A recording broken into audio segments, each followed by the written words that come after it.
show. I didn't know. Well, that's one of the announcements. Recording's in progress. There we go.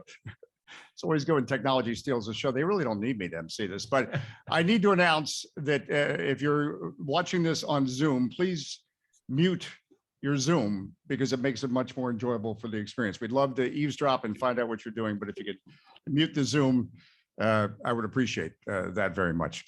Good afternoon. I'm Dave Johnson, and I've been honored to be the play-by-play voice of the Washington Wizards for the last 26 years. And so this is not my first rodeo doing an event like this, but the significance of this day, certainly I feel the smile that I know we're going to be seeing for a lot of years to come, because I welcome you to our Bradley Beal contract signing press conference.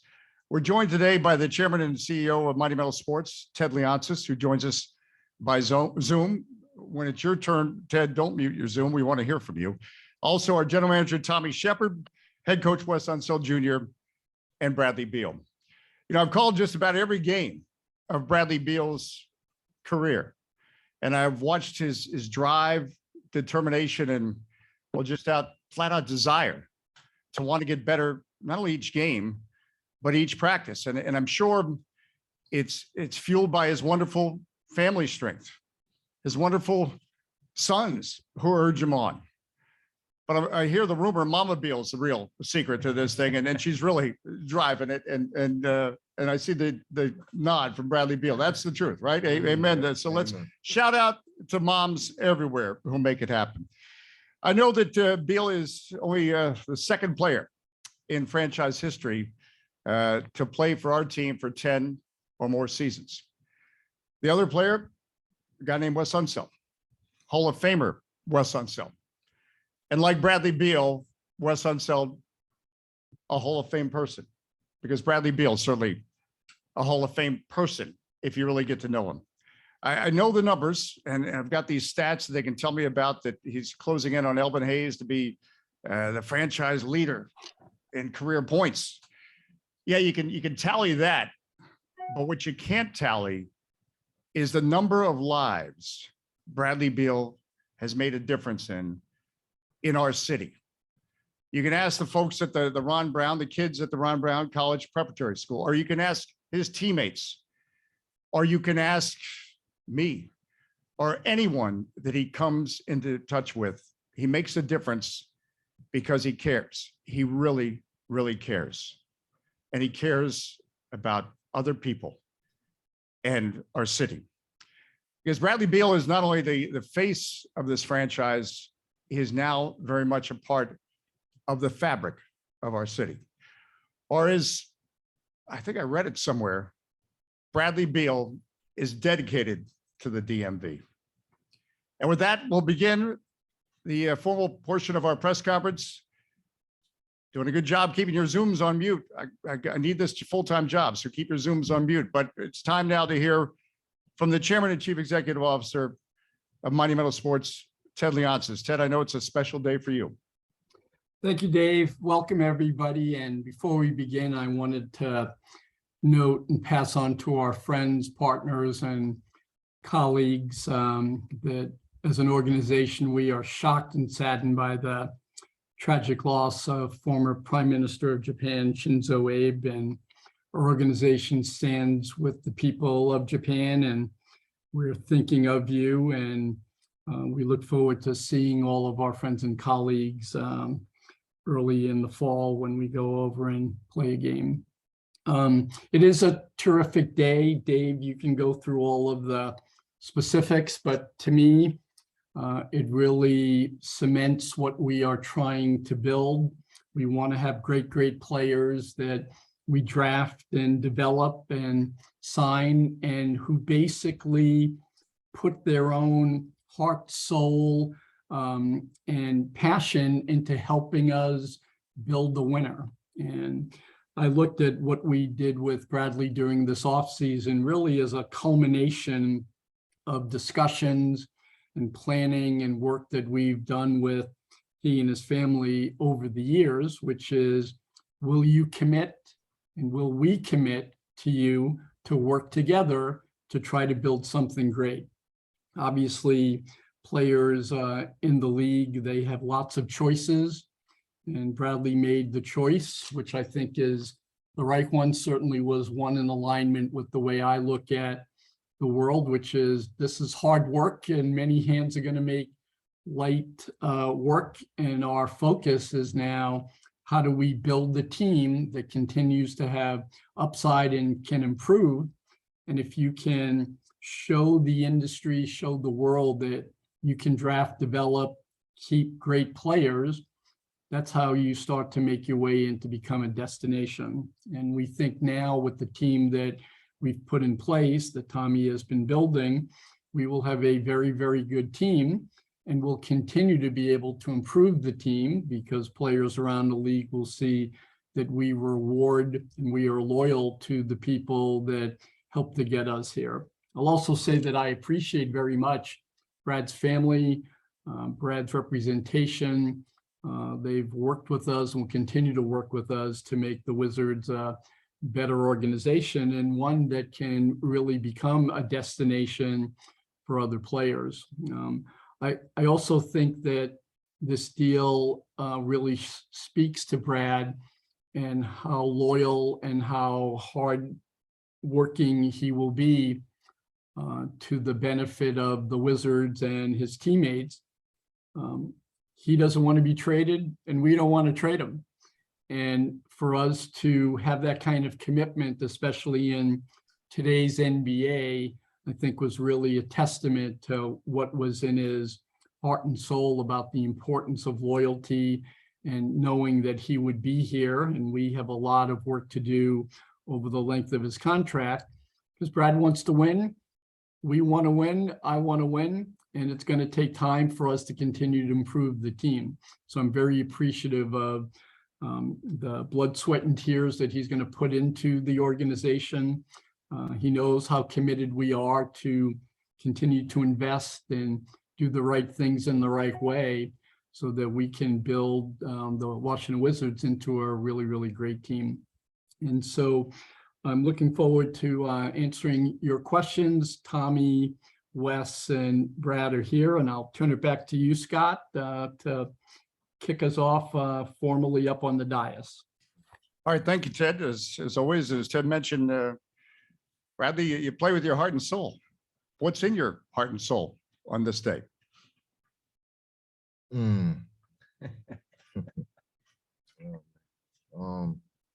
First, praise my Lord and Savior Jesus Christ for this being here, being present, being in this moment.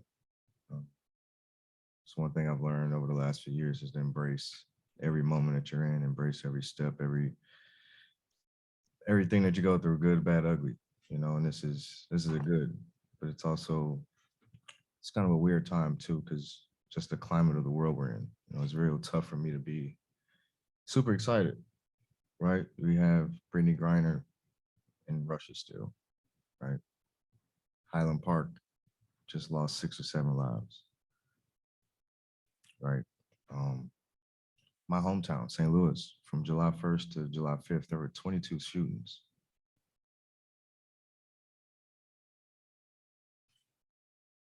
That's tough. It's 3-4 days. But this is a celebratory moment for my family and I. But it's tough when I look at my 2 sons right here, right? And I have to figure out how do they come up in this world that is unpredictable at this point, right? Just careless.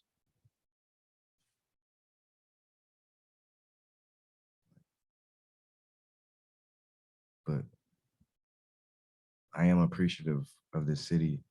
I am appreciative of Ted, Tommy, Coach, you as well. But Ted and Tommy, June 28th, 2012, you guys drafted a just turned 19-year-old on my birthday.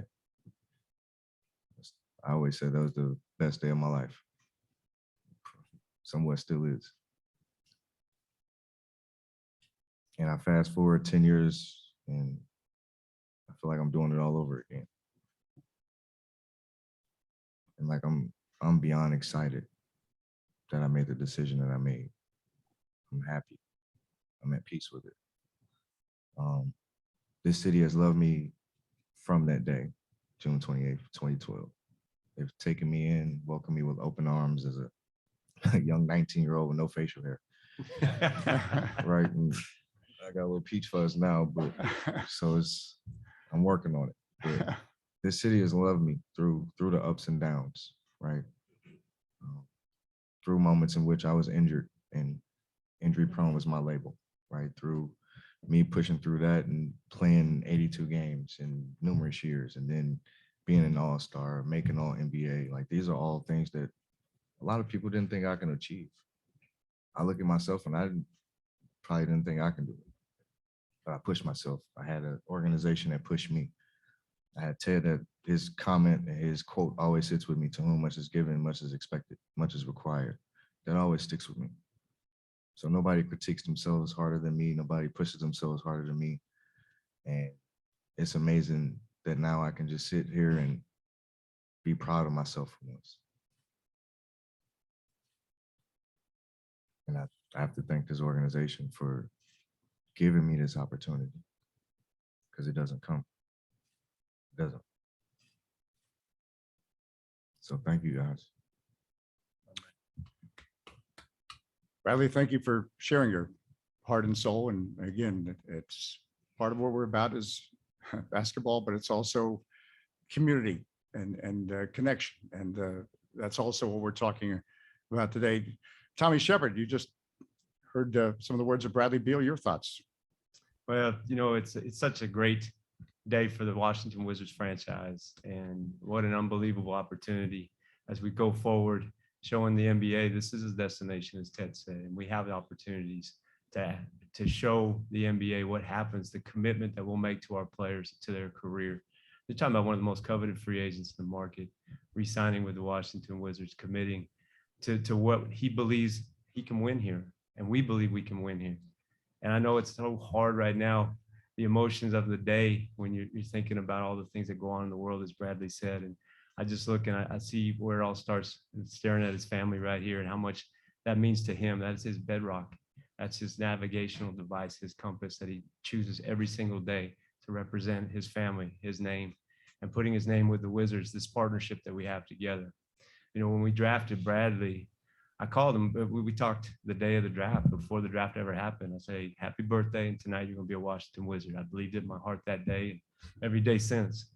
And it was funny because as Bradley started playing, I would tell him, I'd say, hey, you know, I got a call today from Mitch Richmond, Chris Mullin, Michael Finley, all the old heads in the NBA call and say, hey, that kid right there, I would have loved to play with him. He reminds me of us back in the day, how we played.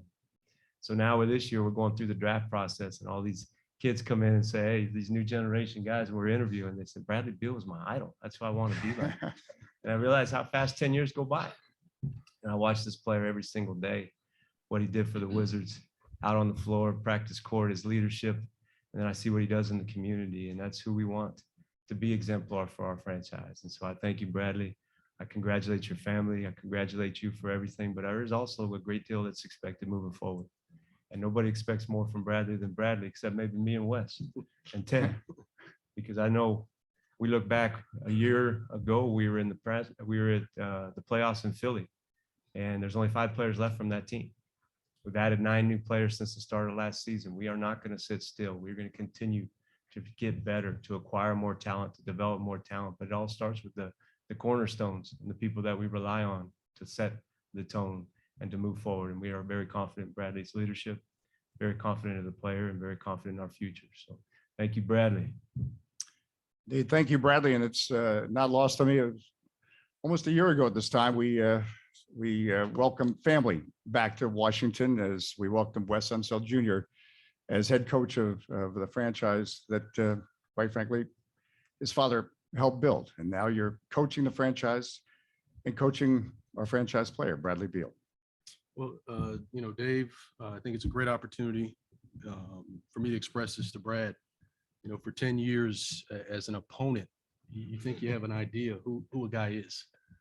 And then almost a year later, you realize there's so much more depth to the man, to the leader, to the individual, his passion, his competitive fire, it's underrated, and it's very unique to see a guy of his caliber, his stature, commit to not only the organization but to his team.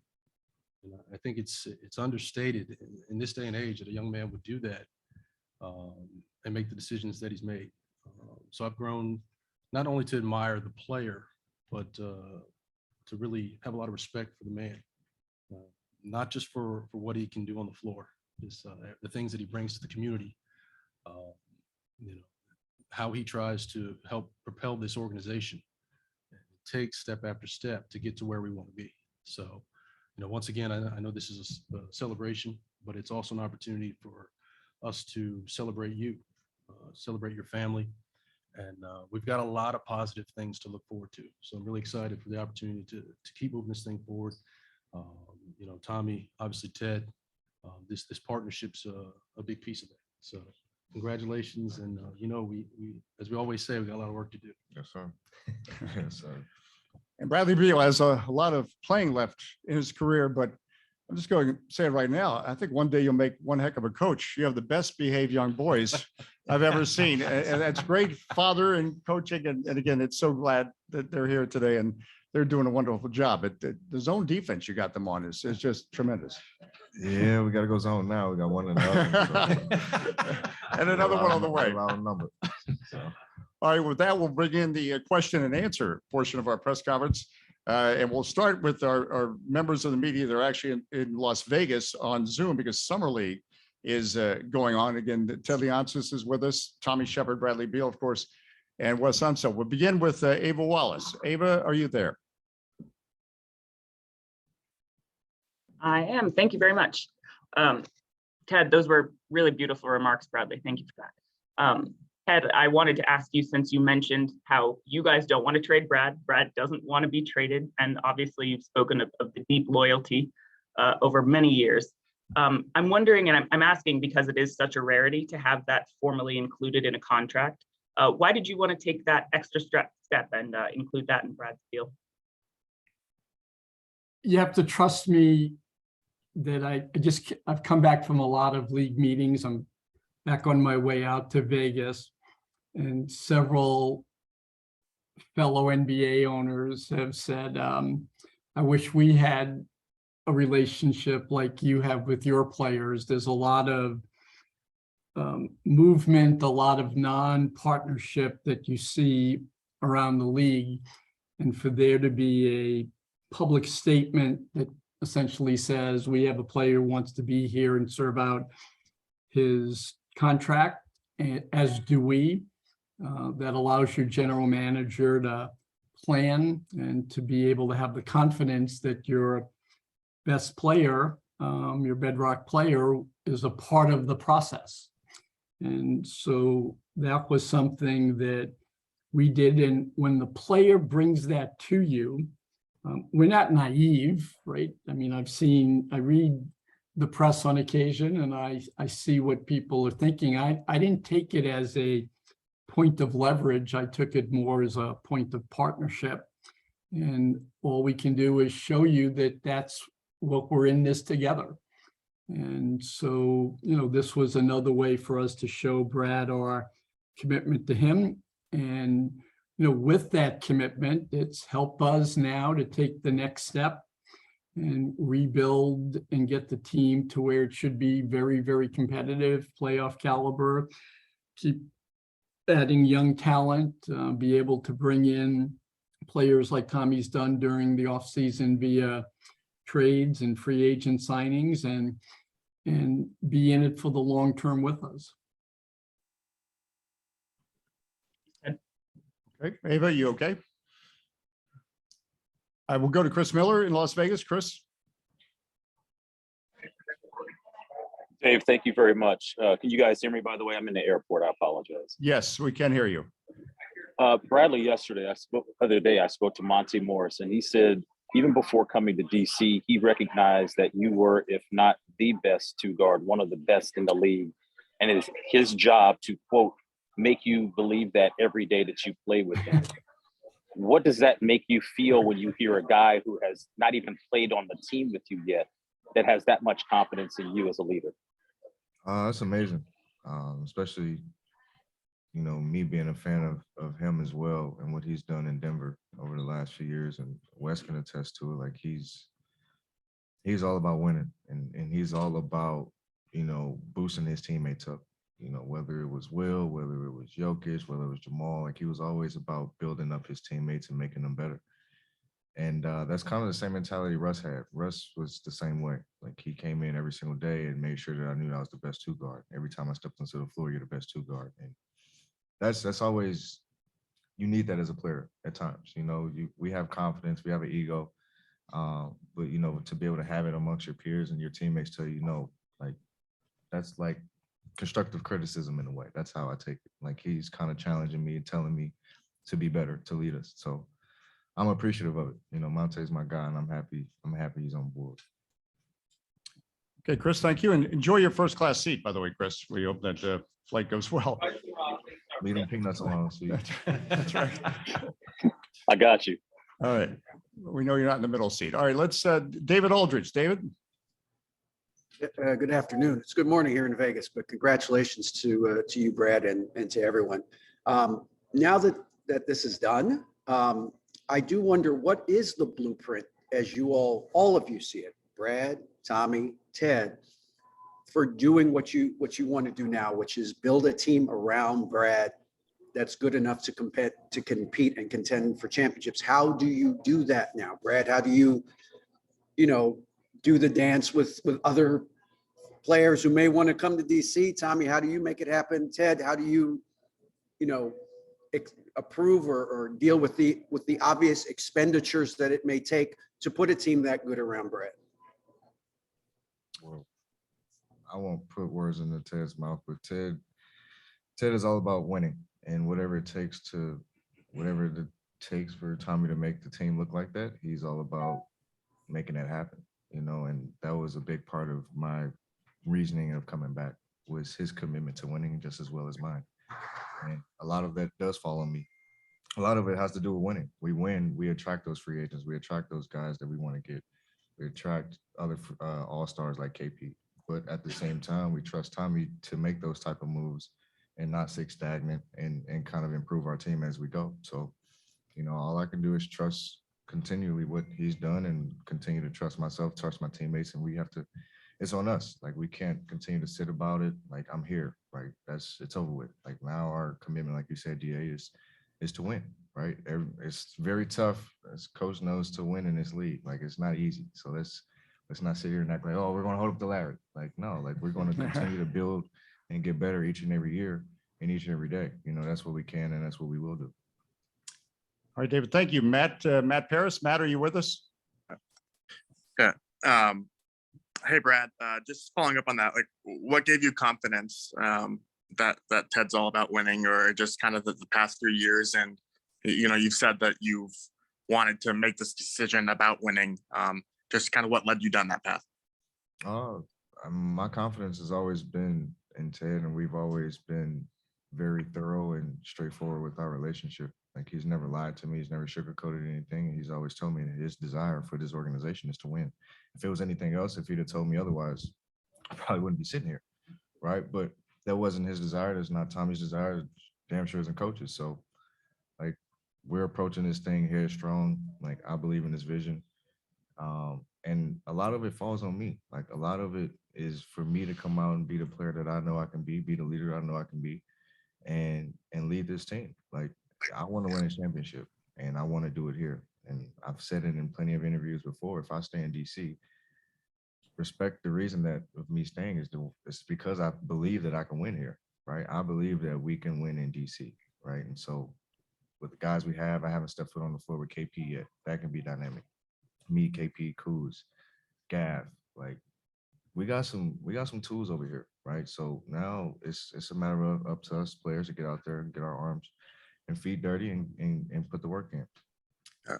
You kind of referenced it, but you said something along the lines of, like, it's over with, I'm here now. Like, how much do you hope this contract kind of ends that discussion of whether you want to go, whether you want to stay? And that's kind of been the narrative about your career so far. It's funny, Sheppard and I were just talking about it. It's never going to end. It's not, because now you guys are gonna be like, oh, when is he gonna lift his claws? Like, so now it's like, it's never gonna stop. You know what I'm saying? So I understand what comes with the territory. I understand the position I'm in. And like I said earlier, the big E word, I embrace it. I embrace this position.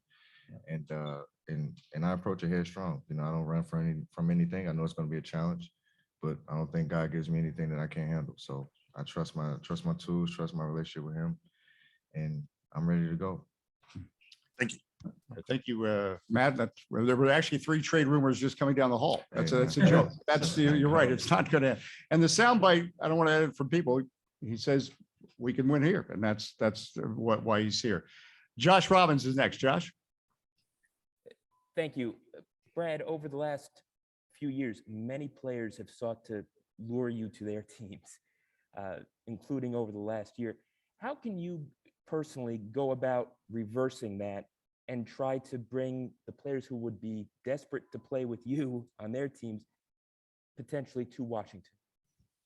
I hate comparing us to a small market, but there's small market teams out there that are winning, that have built up what they have. They built up through the draft. They're building up their young players. Like, we can do that. Like, why can't Washington do that? Right? It's not, you see the teams that go and the guys that leave and build super teams or whatever, and they're not everything what they pan out to be. And you guys end up critiquing them even harder, like, damn, look at the decision they made.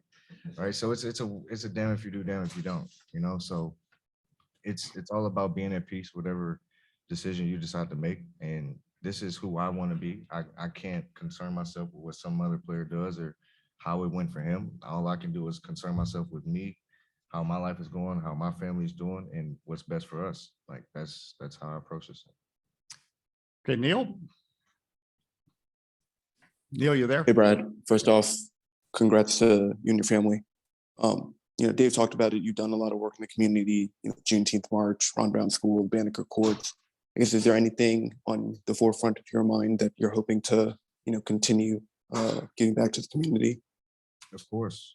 It's the work is never done. I'm always headstrong about that, giving back, being seen, being involved, being hands-on. It's easy to just throw your name on something, but if you're not involved, if you're not, talking to the people, not developing relationships with our community, then it's purposeful. Like, it serves no meaning, So I utilize my platform and understand that I do have one, and try to uplift others and try to recognize other, smaller nonprofit groups, or, a little kid who you guys may have never heard of, but who needs help, who just wants attention for 5 minutes, because he's sick. Like, it's little things, like those things go way beyond hoops. Like, the ball is great. Like I said, I look at my 2 boys, and I'm trying to plan for them. What is their future like? Like, they shouldn't have to touch a ball, right? But I want to be able to provide and make sure that they have their love and care that they need, right? Not everybody gets, I understand I'm in a blessed and unbelievable situation, right? Not everybody, my mom used to always tell me, not everybody is as fortunate as you. Not everybody has the same blessings as you. Not everybody has the same talent as you. So I try to utilize my blessings and gifts and try to impact others as best as I can. And there's no way of doing that but in the community. As I said, you can. Go ahead, Neil. I'm sorry. Thanks. For this season, obviously a lot of new pieces coming together. I guess, what do you hope is a target goal, a reasonable goal for this team this season? And how do you think you guys will be able to, accomplish those goals going into training camp? My goal right now is to get better every day, and it's starting right now in the summer. Right, we start up with a little mini camp, get together with the guys, continue to develop our relationships now and build now. Right, that's where it starts. I hate putting, like, I'm done doing that shit. I'm not putting a number on how many wins we're getting every year. Like, that's dumb. Like, because it's not realistic. Like, we have to hold ourselves how we are on a daily basis. You can only coach and hold yourself and get better on a daily basis. So let's do that, right? And we're going to try to be 1-0 every day. So that's my goal. And that seemed to work for another team in this town, 1-0 every day. And as I said, you can add up the points in Bradley's career, but not the number of lives he's made a difference in. This is why he's in the Hall of Fame. We have another question from David Aldridge. David? Okay, thank you very much. I appreciate that. Hey, I just wanted to kind of follow up on what I had asked before, and I wanted to ask Ted. Obviously, having been around the league for a long time now, whether it's a homegrown team like Golden State or Memphis, or it's a team that goes all in a super team like Brooklyn, or it's a hybrid of those two. That eventually it comes down to having to go into luxury tax, having to do all of that to put a championship team together and then to keep a championship team together. And I just wonder what those discussions were like between you and Brad in terms of how you told him, hey, we're going to do whatever it takes. Well, David, we have a pretty good hockey team. We won a championship. We've kept the team together. We've had MVP players. We spend as much money as we can. We have the best training facility. We have great coaching, great staff, great infrastructure. We did the same with our WNBA team. We won a championship there. We have the winningest coach in GM in history there. We treat the players first class. We have MVP players who are committed to us and want to stay there.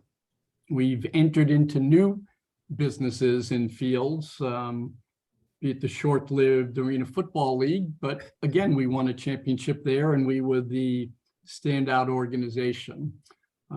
Esports has become a very, very important new category and segment, and we have the best esports team in the world in Team Liquid. You see behind me one of trophies. We're back-to-back NBA 2K champs. We've built a great training facility for the Wizards. We've made incredible investments in our health and training group. We've made great investments in the infrastructure that's needed to be successful. And when I look, it's all about the Wizards. When I bought the Wizards about a little more than a decade ago, we blew the team up. We traded a lot of our players. We didn't re-sign some of the players, and we rebuilt through the draft. And we had 3 good drafts with John Wall and Otto Porter and Brad. And now we have a lot of new young players that we've drafted: Rui and Todd and Denny and Corey, now Johnny Davis. So we essentially have 5 players that Tommy's drafted that are rotation players that are going to earn time in summer league with Johnny. But Corey and Denny and Rui are really good NBA players, and they've been drafted. We know that the NBA is about stars. And so, keeping your stars is like signing a great free agent. And we'd love to see how Brad plays with Porzingis. These are 2 very, very skilled, very unique players. And we think that'll be a good tandem. And then, as Brad mentioned, having Kuzma, Gafford, who now can be, very, very focused on rebounding and defense, and then bringing in a group of real professionals, real NBA grade players like Barton and Monte and Delon. And it's just a way to rebuild the team while you're participating in showing everyone that you want to win.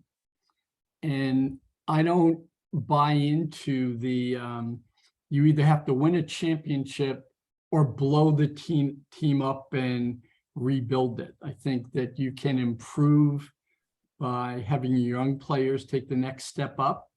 I think you can improve by having your players on the floor. We shouldn't forget that Brad missed half the season last year.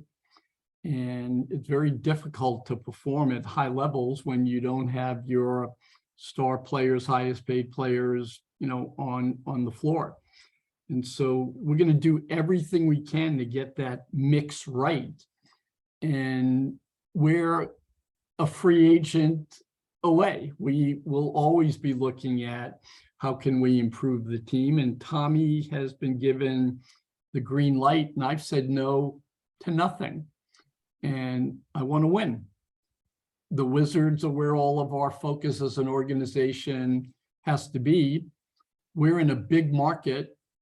We're one of the bigger sports organizations around.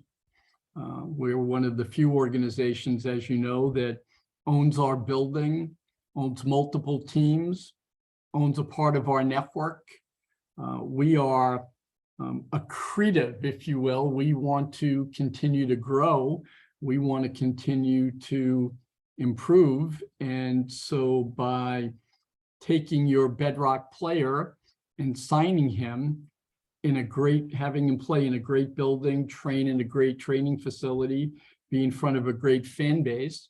We're at over 90% renewals already for our season ticket holders. We think next year will be another very, very good year.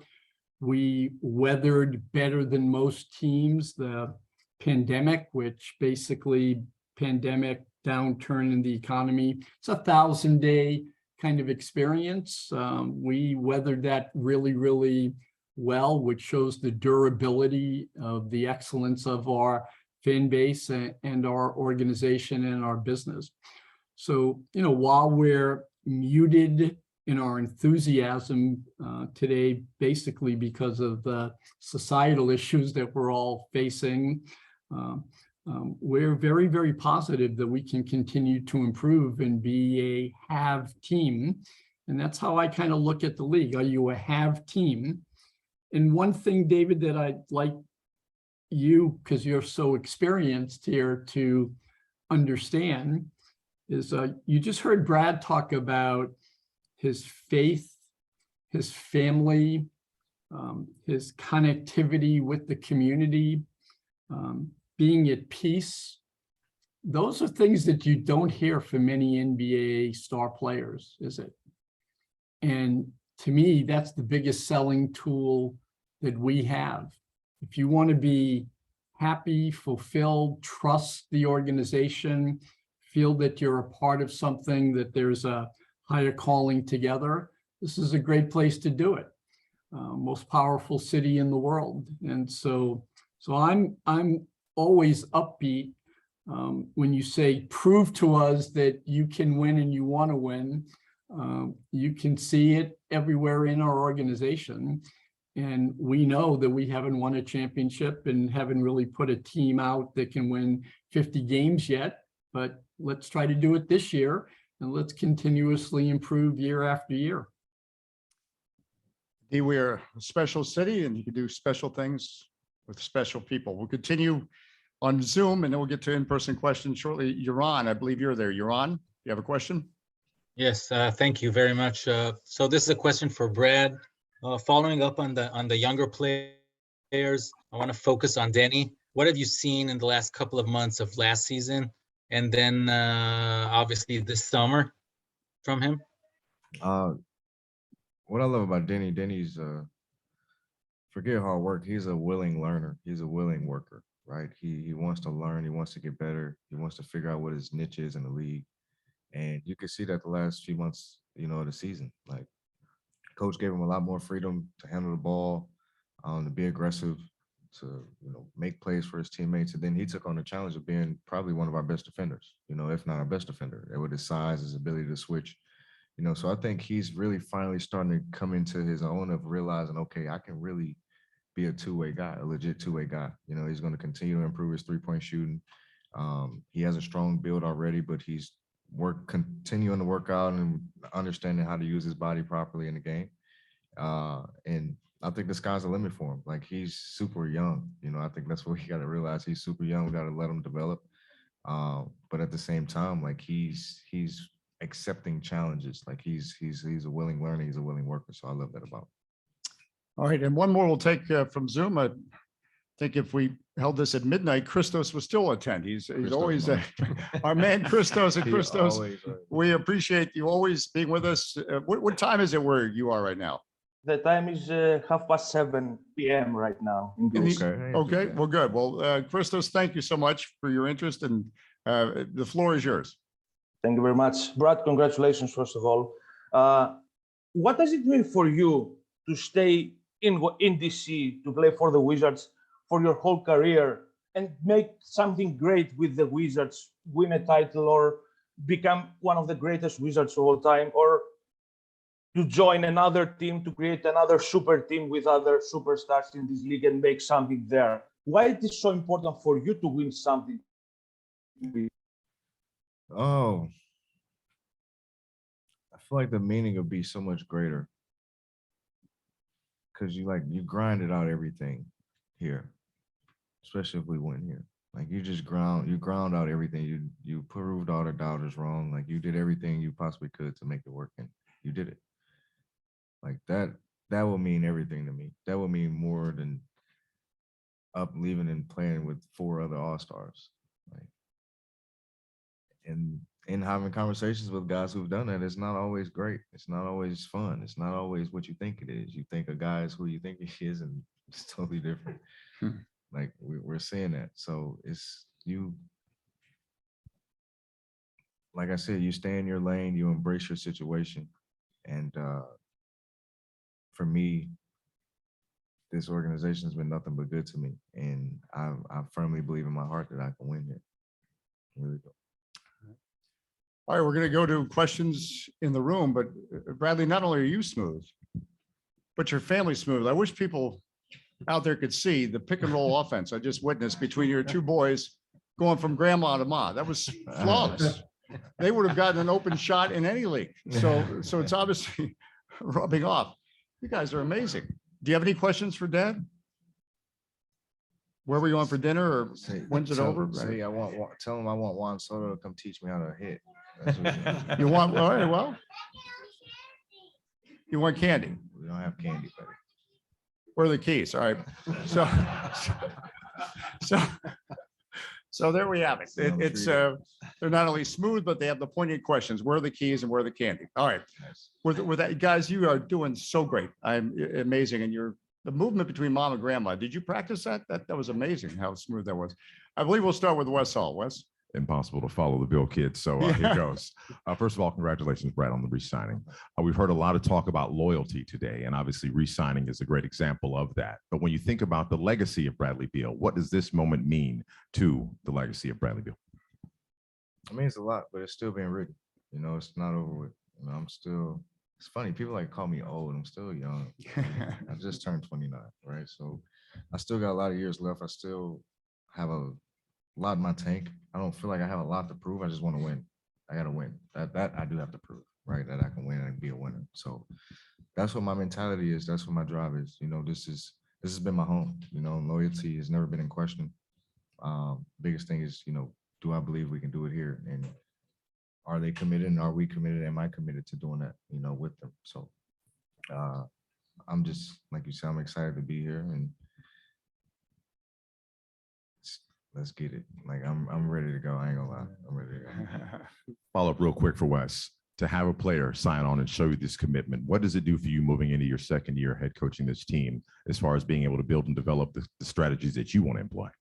Well, it's invaluable. You know, we saw a glimpse of, you know, who he is, you know, in just 40 games. So it's really exciting for me to know, you know, he'll be healthy and whole. You know, he's raring and itching to go, but, you know, he adds, you know, the compliment that we've added to him this summer, along with, you know, getting KP, Kuz, and those guys, that trio playing together essentially for the first time. I think that the potential of that is limitless. So it's very exciting for me as a coach. But like I said, he's, you know, the talent, it is what it is. That's well documented. I think it's, you know, to have him on board and know the leadership, the character.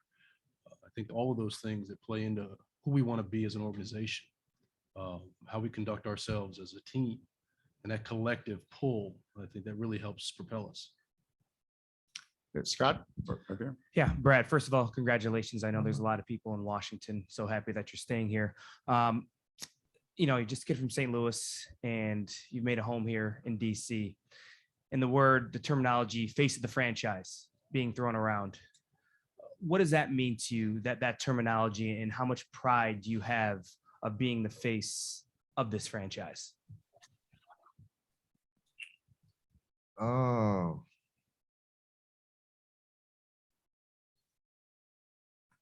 I try to be humble about it because I don't put myself above others in a way, but that's kind of how you're projected when you're the face of the franchise. So I understand the position and I embrace it and understand that it's a lot going into what's expected out of me. So that part I get, but it's about us as a team. How can we build this all together, right? How can I build up my teammates to be better, right? Hell, I want to make them max players, right? I want to help them build up their careers. I want to make them better, help see their potential in this league. And it's really up to franchises and great organizations and great GMs and owners who trust you. You have to develop those relationships to be that, right? That's what I said earlier in my remarks. Like that's why I'm grateful. Like these opportunities don't come all the time. You're not always given a chance to be the face of a franchise. You're not always given a chance to be the guy, essentially. So I'm honored and blessed beyond measures, for sure. And I'm ready for it. And a follow-up really quickly, you see your family here, your children, to sign this big contract, generational changing money, to know your family set for life. What is that like for you emotionally to know, they don't have to pick up a basketball. They don't have to grind. It's like a love-hate thing in some ways, because I'm 100% blessed to be here and know that they don't have to work for anything. I'm speaking of my boys, but it also sucks to know that they think that they won't have to work for anything. So I have to try to find that balance and figure it out. But you don't see it all the time, especially in the Black community. So like it speaks volumes. I understand, like my two parents are sitting right here right now. Like I wouldn't be here without them. I wouldn't honestly touch a ball without those two. Like, they've taught me everything I know, from hoops to financial literacy, right? And so I just thank them, man, because they're my biggest blessing. And I'm honored that I can be in this position for my family, for sure. I think any of us would, any player would 100% be grateful that they can put their family in this position, for sure. Wayne, do you have a question? Hey, Brad, first off, congratulations on your deal. Thank you. You look at the sign that says dedicated to the DMV. For the fans that believe in you and support you, just what would it mean to you to like you say, bring a winner here and a championship here for them? I know what I mean, everything. The city is hungry for a championship. The city is hungry for DC, the Wizards in particular, to be that team again, right? They want us to be relevant. They want us on TV all the time. They want this, Cap One packed out, right? And it's up to us to do that. We can't talk about it and say we're going to do this, do that. Like we gotta put into action. We gotta go out there and win games. And that's my main focus and drive. It ain't numbers and all that. It's how we get W's. Like I want to see dub after every game. That's what I want to see. That's my goal. All right. You're about to find out where your dad's keys are. So you've done well. Nice round of applause for Bradley Beal's sons. And boy, amazing family to witness today. And that's what this day really has been about. A special organization in a special city coming together with us. No, sir. No.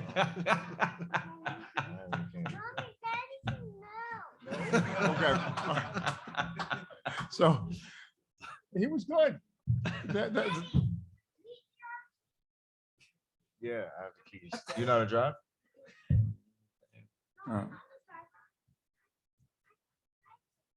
Oh, yeah. Yeah. I'll give them to you after this, buddy. 1 second. All right. So one wants a car, one wants candy. That's simple. That gets you through life. I get a special day with special people. Thank you for sharing with us. And again, congratulations to Bradley Beal. Thank you.